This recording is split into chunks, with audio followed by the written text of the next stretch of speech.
إن الحمد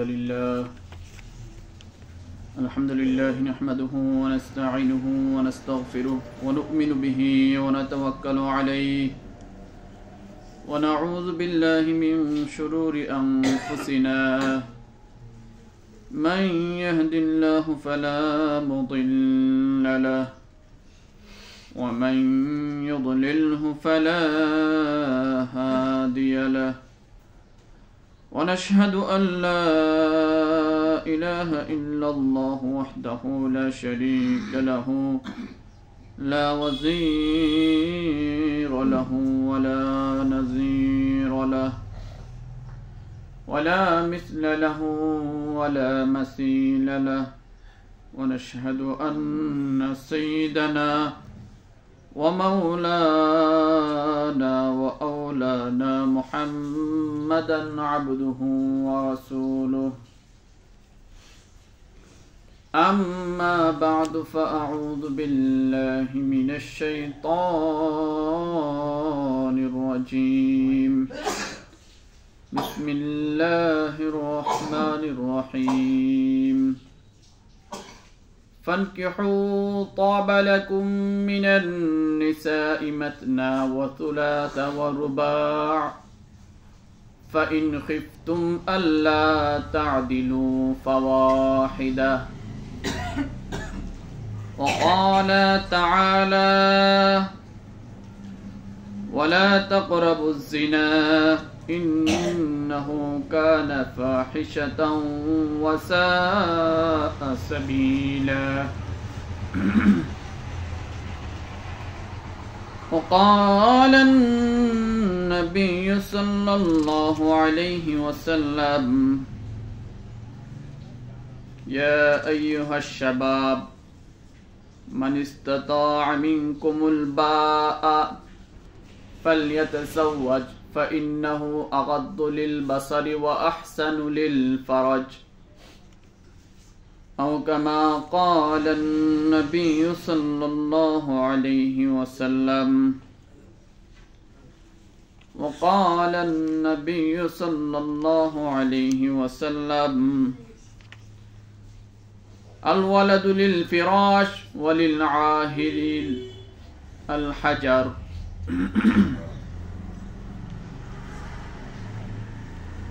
وكان رسول الله صلى الله عليه وسلم إذا دخل رجب فقال اللهم بارك لنا في رجب وشعبان وبلغنا رمضان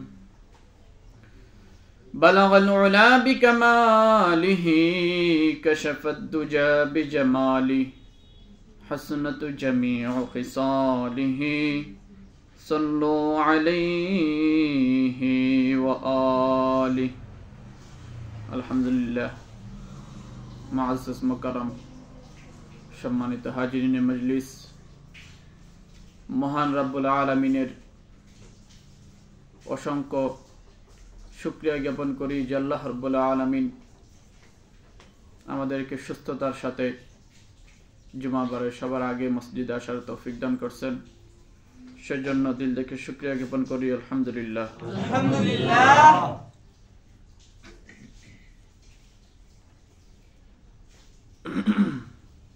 ভিন্ন ভিন্ন জায়গা থেকে দুইটা আয়াত তেলাওয়াত করছি দুই একটা হাদিসও পাঠ করছি আমার ধারাবাহিক যে আলোচনার বিষয় তার বাহিরের আজকে আলোচনা তার বাহিরে বলতে কি নবীজির জীবনী থেকেই আলোচনা নবীজির জীবনে যা করছেন যা বলছেন যা বাস্তবায়ন করছেন এই সবগুলোই নবীজির জীবন তো আল্লাহ রাব্বুল আলামিন যেহেতু নবী করিম সাল্লাল্লাহু আলাইহি ওয়াসাল্লামের উপর পুরা কোরআন মাজিদ 23 বছর নাযিল করছেন এই পুরা কোরআন মাজিদেই রাসূলুল্লাহ সাল্লাল্লাহু আলাইহি ওয়াসাল্লামের আদর্শ কিছু সংখ্যক সাহাবায়ে কেরাম রাদিয়াল্লাহু তাআলা আনহুম আরজ করলেন হযরত আয়েশা সিদ্দিকা রাদিয়াল্লাহু তাআলা আনহাকে যে আপনি আমাদেরকে রাসূলুল্লাহর চরিত্র সম্পর্কে বলুন, ওনার জীবনী সম্পর্কে বলুন। হযরত আয়েশা রাদিয়াল্লাহু তাআলা আনহা সংক্ষিপ্ত আকারে তাদেরকে বলে দিয়েছেন যে খুলুকুহু আল কোরআন, অর্থাৎ নবীজির জীবনী হচ্ছে পবিত্র। কি কোরআনে যা আছে নবীজির চরিত্রের মধ্যে তা আছে।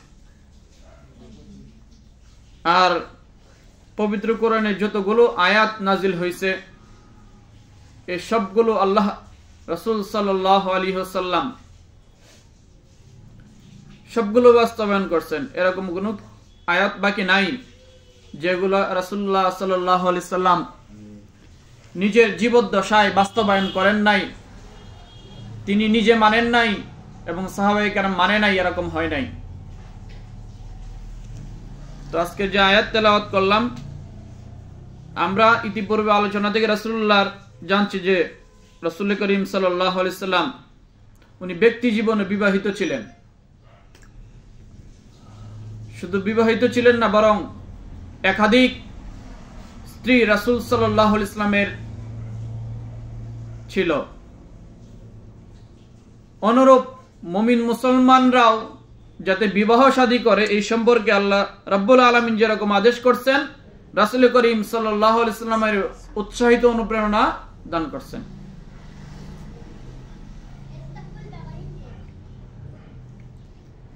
তো যে আয়াতের মধ্যে তেলাওয়াত করছে সে আয়াত আল্লাহ রাব্বুল আলামিন কি বলেন? ফানকিহু মা তাবা লাকুম মিনান নিসাই মাসনা ওয়া সুলাসা ওয়া রুবা' ফাইন খিফতুম আল্লা তা'দিলু ফাওয়াহিদা। যে তোমরা বিবাহ করো দুইটা দুইটা কইরা, বিবাহ করো তিনটা তিনটা কইরা, বিবাহ করো চারটা চারটা কইরা। আল্লাহ রাব্বুল আলামিন বিবাহ কয়টা করার কথা বলছেন? দুইটা দুইটা। এরপরে আল্লাহ রাব্বুল আলামিন আরো বার বলছেন যে তিনটা তিনটা করো। এরপরে আল্লাহ রাব্বুল আলামিন কান্ত হন না, এরপরে আল্লাহ রাব্বুল আলামিন নিজে বলতেছেন যে বিবাহ চারটা চারটা করো। এই আয়াতটা খুব সুন্দর আয়াত না? খুব ভালো লাগার আয়াত। এটা কষ্ট পাওয়ার আয়াত না কোনো। তো আমাদের জীবনে বিবাহ শাদী এটা দরকারি বিষয়, প্রয়োজনীয় বিষয়, এবং ইসলাম যে বৈরাগ্যবোধ না, এই আয়াতটা হচ্ছে এটার প্রমাণ। এবং সমস্ত নবী আম্বিয়া আলাইহিস সালাতু ওয়াস সালাম নিজেদের জীবনে কি করছেন? বিবাহ শাদী করছেন। মাত্র দুইজন নবী রাসূল ছাড়া। এর মধ্যে থেকে একজন হচ্ছেন কি? ঈসা আলাইহিস সালাম, আর একজন সম্ভবত জাকারিয়া আলাইহিস সালাম। ঈসা আলাইহিস সালাম বিবাহ করেন নাই, কিন্তু কিয়ামতের সর্ববৃহৎ যে আলামত গুলো আছে এর মধ্যে থেকে ঈসা আলাইহিস সালাম আবার পুনরায় দুনিয়াতে আসবেন, এটা একটা আলামত। তো উনিও বিবাহ করবেন। উনি দুনিয়াতে আসার পরে 40 বছর ইসলামী শাসন ব্যবস্থা কি করবেন? জারি রাখবেন। উনি ওই যুদ্ধ জিহাদ করে কাফের মুশরিক বেদিনদের সাথে, খোদাদ্রোহীদের সাথে, আল্লাহ বিরোধীদের সাথে যুদ্ধ জিহাদ করবেন। জিহাদ করার পরে এখন উনি থাকবেন কি? মুসলিম জাহানের খলিফা।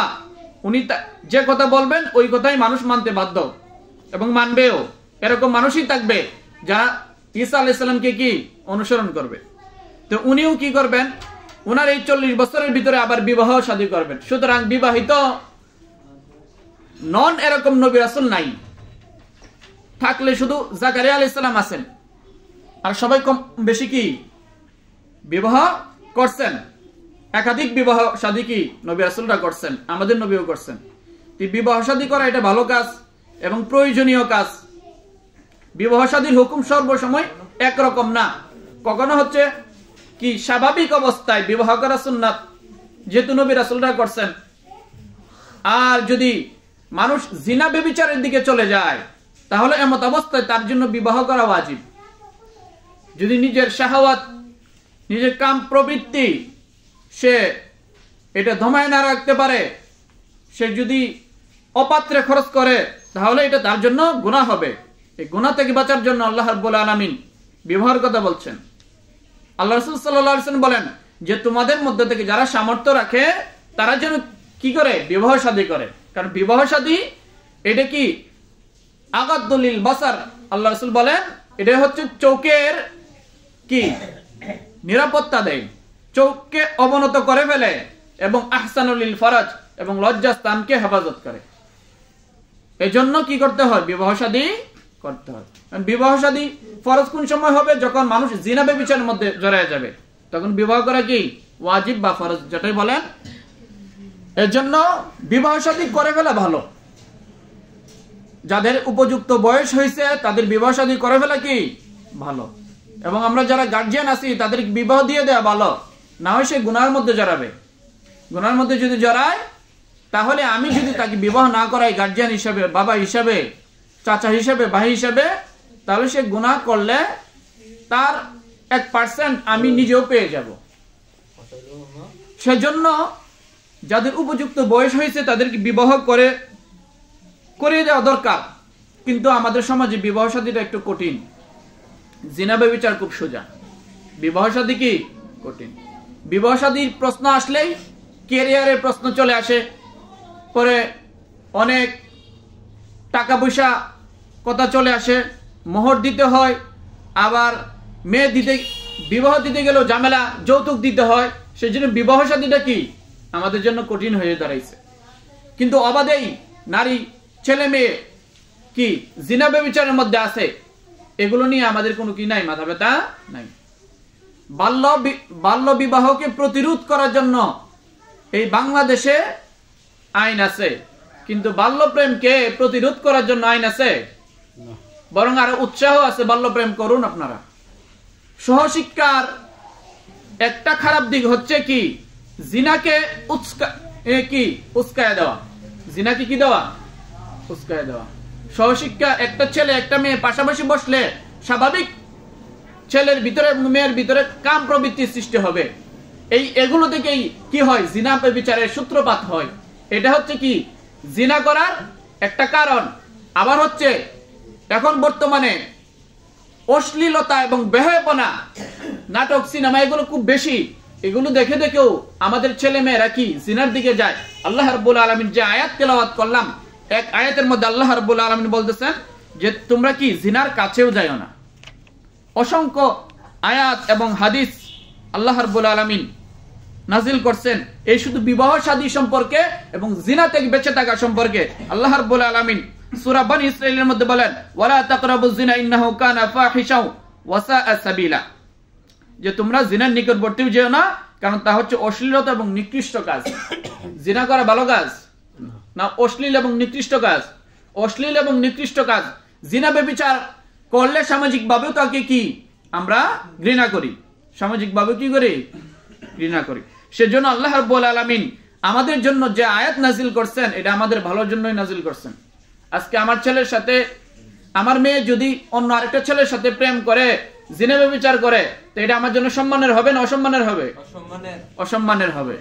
এগুলো আমরা সাধারণত বুঝি, কিন্তু জিনার পথ থেকে বাঁচানোর জন্য কোনো তেমন তদবির আমরা কি গ্রহণ করি না। জিনার পাঠশালা খোলা, কিন্তু কি জিনার পথ রোধ করার মতো তেমন উদ্যোগ আপনার আমার ব্যক্তি জীবনেও নাই, সামাজিক জীবনেও নাই এবং রাষ্ট্রীয় জীবনেও নাই। বরং সর্বক্ষেত্রেই জিনাকে উস্কে দেওয়ার জন্য নানা রকম কি পন্থা চালু আছে। আল্লাহ রাব্বুল আলামিন বলেন, ওয়ালা তাকরাবুজ জিনা ইন্নাহু কানা ফাহিশাতাও ওয়া সাআ সাবিলা। আর এক আয়াতের মধ্যে বলেন, ওয়ালা তাকরাবুল ফাওয়াহিশা মা যাহারা মিনহা ওয়া মা বাতান। অসংখ্য আয়াত। এবং আল্লাহ রাব্বুল আলামিন আর এক আয়াতের মধ্যে বলেন, আয-যানিয়াতু ওয়াজ-জানি ফাজলিদু কুল্লা ওয়াহিদিন মিনহুমা মিআতা জালদা। এবং জিনা করলে আখিরাতে তো আল্লাহ শাস্তি দিবেন, এই দুনিয়াতেও শাস্তি আছে। আল্লাহ রাব্বুল আলামিন অসংখ্য যে আয়াত নাজিল করছেন, এগুলো শুধু পরকালে শাস্তি দিবেন এরকম কোনো বিষয় সীমাবদ্ধ নয়, বরং কিছু কিছু আয়াত আছে বিচার কিছু দুনিয়াতেও আছে। যেরকম জিনা করলে দুনিয়াতে বিচার আছে, যদি কেউ মদ খায় মদের বিচার দুনিয়াতে আছে, কেউ যদি চুরি করে চুরির বিচার দুনিয়াতে আছে। এই কোরআনের মধ্যে এই বিচার ব্যবস্থাও আছে। যেরকম চুরি করলে বাংলাদেশ সহ পুরো বিশ্বের মধ্যে একটা আইন আছে না? আইন আছে। বিভিন্ন দেশের বিভিন্ন আইন আছে কি যে চুরি করলে এই বিধান, এই শাস্তি। আল্লাহ রাব্বুল আলামিনেরও একটা আইন আছে চুরি করলে। এটা শুধু দুনিয়ার শাস্তি, আখিরাতের শাস্তি ভিন্ন কথা। কারণ দুনিয়া চোরকে যদি বলা হয় যে আচ্ছা তুমি চুরি করতে থাকো, ঠিক আছে, দুনিয়াতে তোমাকে ধরা হবে না, আখিরাতে তোমাকে কি আল্লাহ মারবে, আল্লাহ তোমাকে শাস্তি দিবে, তাহলে চোর বলবে এইটাই তো সুবর্ণ সুযোগ, আল্লাহ তো আমাকে আখেরাতে ধরবে, সুতরাং এই দুনিয়াতে যত পারি তত চুরি করি। সুরকে যদি এই কথা বলা হয় তুমি চুরি করো, দুনিয়াতে তোমার কি হবে না, শাস্তি হবে না, শাস্তি সব আখেরাতে হবে। হুজুররা যে বলে আখেরাতে শাস্তি হবে চুরির, তাহলে সেই চুর কি আর ভালো হবে না? শুধু এই ওয়াজের মাধ্যমে চুর তার চুরি থেকে ফিরবে, জিনাখোর তার জিনা থেকে ফিরবে, সুদখোর তার সুদ থেকে ফিরবে, ঘুষখোর তার ঘুষ থেকে ফিরবে, জুয়াখোর তার জুয়া থেকে ফিরবে, ইয়াবাখোর তার ইয়াবা থেকে ফিরবে না, বরং এই শাস্তি, এই সমস্ত অপকর্মের জন্য দুনিয়াতে কিছু শাস্তির বিধান দরকার আছে। সেজন্য আল্লাহ রাব্বুল আলামিন এই আয়াত গুলো আল্লাহ রাব্বুল আলামিন নাযিল করে দিয়েছেন যে যারা জিনা করবে, আয-যানিয়াতু ওয়াজ-যানি ফাজলিদু কুল্লা ওয়াহিদ মিনহুমা মিআতা জালদা। ছেলে যদি অবিবাহিত হয়, মেয়ে যদি অবিবাহিত হয়, তাহলে তাকে 100 বেত্রাঘাত করতে হবে। যে বেতের পিটার, এক বেতের পিটায় তার চামড়া উঠে যাবে, একটা বেত্রাঘাতে তার কি পিঠের চামড়া উঠে যাবে, এরকম 100 বেত্রাঘাত করতে হবে। এরকম একবার যদি জিনায় সে লিপ্ত হয় আর একবার এরকম শাস্তি দেওয়া হয়, তাহলে সে 100 বার ভাববে জিনায় যাওয়ার সময়, ভাববে কি ভাববে না? এরকম যদি সামাজিক ভাবে একটা শাস্তির বিধান থাকে, রাষ্ট্রীয় ভাবে একটা শাস্তির বিধান থাকে, তাহলে ইফ্রিজিং বাড়বে না কমবে? কমবে না? বুঝতেছেন না মনে হয় আমার ওয়াজগুলো? এই যে দুনিয়ার অনেক শাস্তির বিধান আছে, দুনিয়াতে জিনার বিধান নাই, জিনার শাস্তির বিধান বাংলাদেশেও নাই, আর অমুসলিম কান্ট্রিগুলোতে তো নাই। এগুলো হচ্ছে ফ্রি মিক্সিং। ফ্রি মিক্সিং বাংলাদেশেও আছে। ফ্রি মিক্সিং কোনগুলো? ছেলে মেয়ে একসাথে চলাফেরা করা, এগুলোকে ফ্রি মিক্সিং বলা হয়। মানে একসাথে মিলতে পারবা, কোনো ডোন্ট মাইন্ড, কোনো কি নাই, মাইন্ড করা যাবে না। মাইন্ড যদি করো তাহলে তুমি কি? তুমি হচ্ছে আদিম যুগের মানুষ, তুমি হচ্ছে অসভ্য যুগের মানুষ, তুমি হচ্ছে মধ্যযুগীয় মানুষ। এগুলো বললে কি হয়? এই ওয়াজগুলো করলে হুজুরের বলে হুজুরা হচ্ছে মধ্যযুগীয় মানুষ, হুজুরা কোনো স্মার্টনেস চিনে না, কোনো নারী পুরুষের অগ্রগতি পথে তারা কি অন্তরায়, তারা নারী পুরুষের অগ্রগতি করতে দিচ্ছে না। এখানে ছেলে মেয়ে একসাথে বসবে, বসে বিভিন্ন জিনিস ডিল করবে, আলোচনা করবে, হ্যাঁ, ডাউট ক্লিয়ার করবে। এই ডাউট ক্লিয়ার করতে গিয়ে জীবনে ক্লিয়ার হয়ে যাচ্ছে নাকি? হয়ে যাচ্ছে না। সেজন্য আল্লাহ রাব্বুল আলামিন যে আয়াত নাজিল করছেন জিনা সম্পর্কে, জিনা থেকে বাঁচার ব্যাপারে, এই আয়াত যদি আজকে আপনার আমার রাষ্ট্রীয়ভাবে থাকতো, তাহলে জিনা তো কমতো, ইফটিজিংও কমে যেত। এখন ইফটিজিং এর শাস্তি বা কতটুকু দেওয়া হয় বাংলাদেশে? জিনার তো কোনো শাস্তিই নাই। ইফটিজিং বলা হয় মানে ইচ্ছার বিরুদ্ধে গিয়ে কোনো মেয়েকে উত্ত্যক্ত করলে, আর জিনা বলা হয় দুজন মিয়া বিরাজি ক্যা করেগা কাছি। বাংলাদেশের আইন হচ্ছে কি, যদি নারী পুরুষ একসাথে মিলেমিশে কিছু করে, এটা অন্যায় না? এটা কি? অনেক দেশে তো এটা অন্যায় না, এটা তারা পাঠশালাতেই শেখায়। সেজন্য তারা এই জিনা ব্যভিচার করলে সাময়িক যে ক্ষতি হয়, এগুলো থেকে তারা বাঁচার জন্য বিভিন্ন পথও বলে দেয়, যাতে কি না হয়, তাদের কেরিয়ার নষ্ট না হয়, যাতে বাচ্চা না আসে পেটে। এগুলোর জন্য তারা বিভিন্ন ঔষধপত্র কি সেবন করতে হবে, এগুলো তারা পাঠশালাতে শিখিয়ে দেয়। বলেন এই সমাজ, এই যে বিধান যেগুলো আছে বা এই যে শিক্ষাগুলো আছে, এই শিক্ষার কারণে দুনিয়ার অগ্রগতি কতটুকু হবে, আর আখিরাত তো পুরাই ধ্বংস।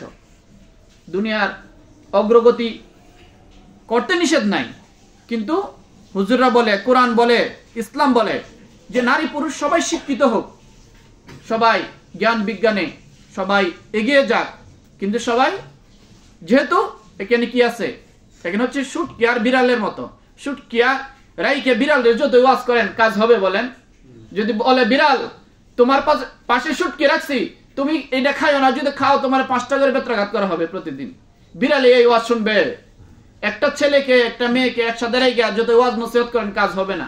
ঠিক আছে, আলাদা রেখে ঠেকানো যাচ্ছে না। মাদ্রাসাগুলো তো আমরা আলাদা রাখি, ছেলেদের মাদ্রাসা আলাদা, মেয়েদের মাদ্রাসা আলাদা, তারপরও আমরা কি রাখতে পারতেছি না, ঠিক রাখতে পারতেছি না। পর্দা পোশাদ রেখেও কি ঠিক রাখতে পারতেছি না, তালাবদ্ধ করে রেখে ঠিক রাখতে পারতেছি না। এখানে একসাথে রেখে ঠিক রাখা যাবে? যাবে না। সেজন্য আপনারা একটু সচেতন হইতে হবে, কারণ ইজ্জত যদি একবার চলে যায় আর ফিরে আনা যায় না। ইজ্জত দুনিয়ার মধ্যে মানুষের সবকিছুর চেয়ে দামি হচ্ছে কি? মানুষের ইজ্জত। এর চেয়ে বেশি কিছু আছে বলেন? একজন মানুষ গরিব হইতে পারে, হ্যাঁ, দিনমজুর হইতে পারে, কিন্তু তার কাছে ইজ্জত যতটুকু দামি, এর চেয়ে দামি আর কোনো কিছু হইতে পারে না। একজন মানুষ সে যদি টাকাওয়ালাও হয়, তাহলে তার কাছেও সবচেয়ে বেশি দামি কি? তার ইজ্জত, টাকা পয়সা না। ঠিক আছে, যাদের হায়া নাই, কোনো সমাজ নাই, যাদের কোনো ইসলাম নাই, ধর্ম নাই, তাদের জন্য ইজ্জতের কোনো বালাই নাই। সুতরাং আমরা কি মুসলমানরা ইজ্জতওয়ালা মানুষ, আল্লাহ তাআলার কাছে ইজ্জত, সমাজের মাঝেও কি ইজ্জত। এবং এই জিনার যে বাজার খুলে গেছে, এটাকে প্রতিরোধ করতে হইলে এর 1 নম্বর অনুশাসন হচ্ছে কোরআনের অনুশাসন মেনে চলতে হবে, ঠিক আছে, পর্দা পুশিদা থাকতে হবে, এবং যাতে জিনাতে না জড়ায় সেজন্য আমাদের যেগুলো, ঠিক আছে, পন্থা আছে এগুলো কি করতে হবে, গ্রহণ করতে হবে। এবং এই যে জিনার যে শাস্তি আছে, এটা একদিনে হয়তো সরকার মানবে না, কিন্তু আমরা যদি যারা মুসলমান আছে সবাই যদি আওয়াজ তুলি যে জিনা করলে এই শাস্তি আপনি বাস্তবায়ন করেন, তাহলে কি হবে? প্রতিটা মসজিদে যদি হুজুর আওয়াজ করে, এই যে জানেন এই মুহূর্তে, এই জুমার এই মুহূর্তে 1 থেকে 1.5 ঘন্টা সময় প্রায় 6 কোটি মানুষ বা 6 লক্ষ মানুষ, আমি একটা প্রতিবেদনে শুনছিলাম, প্রায় 6 লক্ষ থেকে 6 লক্ষই ধরেন না, কমটাই ধরেন, 6 লক্ষ মানুষ একযুগে এই মুহূর্তে ওয়াজ শুনতেছে হুজুররা। 6 লক্ষ মানুষ যদি পরিবর্তন হয়, তো এই সমাজ পরিবর্তন হবে না? হবে। এই যে জুমার দিন মানুষ একবারে ওই দিন সাপ্তাহিক শুক্রবার ছুটির দিন, মানুষের যত যায় ঝামেলা আছে এই শুক্রবার অফ থাকে। মোটামুটি কৃষকরাও তারা কাজ শুক্রবারে একটু কম করে, 12টার দিকে শেষ করে দেয়। যারা চাকরিজীবী আছে ওদের চাকরি থাকে না, তারা ঘুমায়া সকালে সুন্দরভাবে ফ্রেশ হইয়া হুজুরদের কথাবার্তা মানতে পারুক অথবা না পারুক এইগুলো শুনে এবং জীবনে কিছু না কিছু বাস্তবায়ন করার চেষ্টা করে। এবং এর একটা অবশ্যই পজিটিভ কি আছে, কি বাস্তবায়ন আছে। হুজুরদের ওয়াস্তায় কিছু কিছু ফায়দা মানুষের হচ্ছে না যে সেরকম না, তুলনামূলক হচ্ছে না। যাই হোক, তো ওই যে জিনার যে একটা বাজার খুলে গেছে, এর মধ্যে থেকে বর্তমান হচ্ছে কি টিভি, সিনেমা, নাটক, ঠিক আছে, আর মোবাইল। তো মোবাইলের ভিতরে টিভি, সিনেমাই, এগুলোর মাধ্যমে মানুষ পরকীয়ার মধ্যে জড়াইতেছে।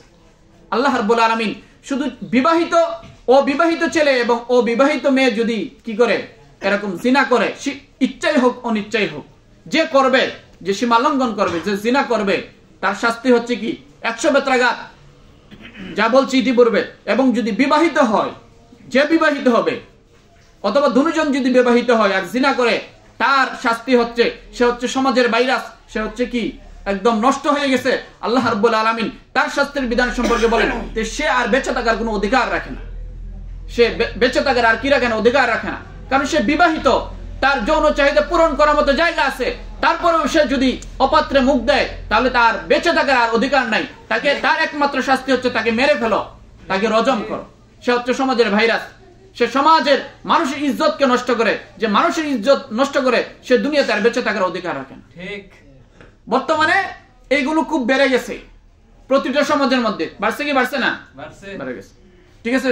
সমাজে যারা সম্মানিত মানুষ আছে তারা তাদের সম্মান নিয়ে কি বাঁচতে পারতেছে না, বিভিন্ন প্রতিকূলতার মধ্যে আমরা আছি। সেজন্য আল্লাহর ওয়াস্তে, ঠিক আছে, যে ওয়াজগুলো করতেছি এগুলো মানার চেষ্টা করবেন। আপনার দুনিয়ার জীবনও ধ্বংস হয়ে যাবে, আখিরাতের জীবনও ধ্বংস। যারা পরকীয়া করে, যারা অপাত্রে এরকম নিজের যৌন চাহিদা পূরণ করে, তাদের সাংসারিক জীবনে শান্তি আছে না। যে বিবাহিত, এরকম বিবাহিত হয়ে যদি অন্য নারীর সাথে এরকম কোন কুসম্পর্ক রাখে, তাহলে তার ঘরের স্ত্রী তো এটা মেনে নিবে না, মেনে নিবে না।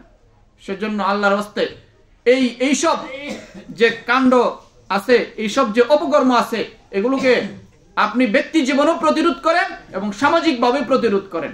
এগুলো আরো কারণ আছে, এগুলোর আরেক কারণ হচ্ছে জোয়া, আরেক কারণ হচ্ছে ইয়াবা, মদ, জোয়া, এগুলো। সেজন্য এগুলো থেকে সবাই ফিরে আসেন যদি কেউ লিপ্ত থাকেন, আর যদি না থাকেন তো আলহামদুলিল্লাহ।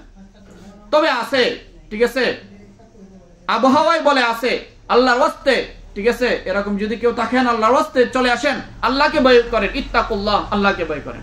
এই দুনিয়ার ভোগ আসল ভোগ না, আখিরাতের ভোগই কি আসল ভোগ। আল্লাহ রাব্বুল আলামিন আপনার যদি সক্ষমতা থাকে, আপনার যদি কি থাকে, সামর্থ্য থাকে, টাকা পয়সা থাকে, যৌন সক্ষমতাও থাকে, তাহলে আল্লাহ রাব্বুল আলামিন সূরা যে আয়াতটা তেলাওয়াত করেছিলাম শুরুতেই, ওই আয়াতের মধ্যে আল্লাহ রাব্বুল আলামিন বলে দিবেন যে ফানকিহু মা তাবা লাকুম মিনান নিসাই মাসনা ওয়া সুলাসা ওয়া রুবা। যদি সামর্থ্য থাকে, আল্লাহ রাব্বুল প্রথমেই বলছে 2টা করে বিবাহ করো। বিবাহ 2টা করে করলে কি সমাজের মানুষ দাম দেয় বলেন? 2টা বিবাহ করলে খুব আর চোখে দেখে, কিন্তু 10টা বেটির সাথে জিনা করলে কোনো সমস্যা নেই। 3টে বিবাহ করা যাবে, 2টাই করা যায় না। 2টা করলে যদি ইমাম সাহেব মনে করেন কথার কথা 2টি বিবাহ করছে, তো দেখবেন চা স্টল গরম হয়ে যাবে কি, যে ইমাম সাহেব 2টি বিবাহ করে আছে, ইমাম সাহেব কি রাগ হন যাইব কিনা, এটা আমরা একটা সিদ্ধান্ত নিয়ে নেব। অথচ আল্লাহ রাব্বুল আলামিন বলতেছেন যে বিবাহ করলে প্রথমে কয়টা করো? 2টা করো। আল্লাহ রাব্বুল আলামিন বুঝছেন যে একটা পুরুষের চাহিদা সব পুরুষের এক নারী দিয়ে হবে না, এবং তুলনামূলক নারী সংখ্যা কি পুরা দুনিয়াতে বেশি। তো ওদের বিবাহ হবে কার সাথে? যদি বিবাহ না হয় তার যৌন চাহিদা মিটাবে কোথায়? এই তো অপাত্রে কি এগুলা যৌন চাহিদা পূরণ করতে চাইবে, এর জন্যই কি হবে? সমাজ নষ্ট হয়ে যাবে। সেজন্য আল্লাহ রাব্বুল আলামিন বলছেন ফানকিহু মা তাবা লাকুম মিনান নিসাই মাসনা ওয়া সুলাসা ওয়া রুবা। যদি পারো 2টা করো, যদি আরো পারো তাহলে 3টা করো, যদি আরো পারো 4টা করো। ফাইন খিফতুম আল্লাহ তাআদিলু ফাওয়াহিদা। যদি ভয় পাও যে তুমি ইনসাফ করতে পারবে না, হ্যাঁ, স্ত্রীর সাথে সমতা করতে পারবে না, হ্যাঁ, সুন্দরভাবে তার আচরণ দুজনের সাথে সমান ইনসাফ করতে পারবে না, সময় সুযোগ সবগুলা দিতে পারবে না, তা আল্লাহ রাব্বুল আলামিন ফাইন খিফতুম আল্লাহ তাআদিলু ফাওয়াহিদা, তাহলে তুমি একটা করো। যে ভয় পাও একটা করো। তা আমরা তো ভয় পাই এজন্য একটা করছে, আমরা ভয় পাই এজন্য কয়টা করছি? একটা করছি। 2টা করলে বউ থাকবে নাকি? মাঝে মধ্যে পত্র পত্রিকায় খবর পান না যে 2টা বিবাহ করলে কি প্রথম স্ত্রী অনেক কাণ্ড ঘটায় ফেলে, অনেক কাণ্ড কি ঘটায় ফেলে। সামাজিক ভাবে এটাকে নিন্দনীয় কি ভাবে, কিন্তু আপনার যদি একটা স্ত্রী না হয় তাহলে আপনি 2টা বিবাহ করেন, ইসলামে কোনো কি নাই, নিষেধ নাই, বরং ইসলাম আপনাকে কি করছে? উৎসাহিত করছে।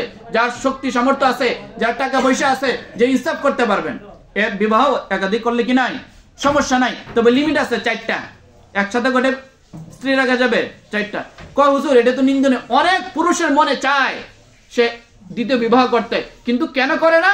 এই যে স্ত্রী যেটা আছে এটা দাজ্জাল, আর সমাজ হয়েছে আরেক দাজ্জাল। স্ত্রী এক দাজ্জাল আর কি সমাজ আরেক দাজ্জাল। কিন্তু সে এজন্যই তো পরকীয়া বাড়তেছে। বউ অনুমতি দিবে না, কিন্তু পরকীয়া করতে পারবে। পরকীয়ার কারণে বউ অশান্তিতে আছে, আছে না? বিবাহ 2টা করতো তাহলে তো অশান্তি হইতো না, কারণ এটা তো শান্তি আল্লাহ রাইকে দিচ্ছে কি এর মধ্যে? বিবাহের মধ্যে শান্তি। পরকীয়ার মধ্যে শান্তি রাখছে নাকি? জিনার মধ্যে শান্তি রাখছে নাকি? এজন্য সে নিজেও চুর, যে পরকীয়া করে সে কি সামাজিক ভাবে এটা সামনে করতে পারে নাকি? বউয়ের সামনে করতে পারবে নাকি? পারবে না।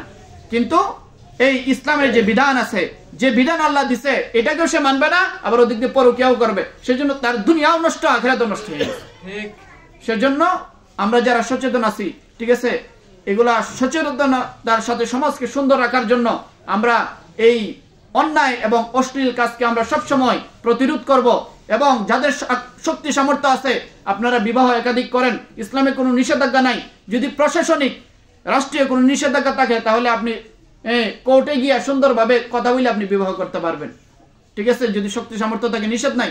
শরম, আপনি মুখে শরম রাখেন, উপরে শরম রাখেন, ভিতরে দিকে আপনি ফাঁক না, তাহলে এই শরমের মানে কি? এই শরমের কোনো মানে নাই। এই জন্য যারা উপযুক্ত ছেলে মেয়ে আছে বিবাহ দিয়ে দেন। বিবাহ না দিয়ে খালি কেরিয়ার গঠনের পিছনে তাদেরকে রাখবেন।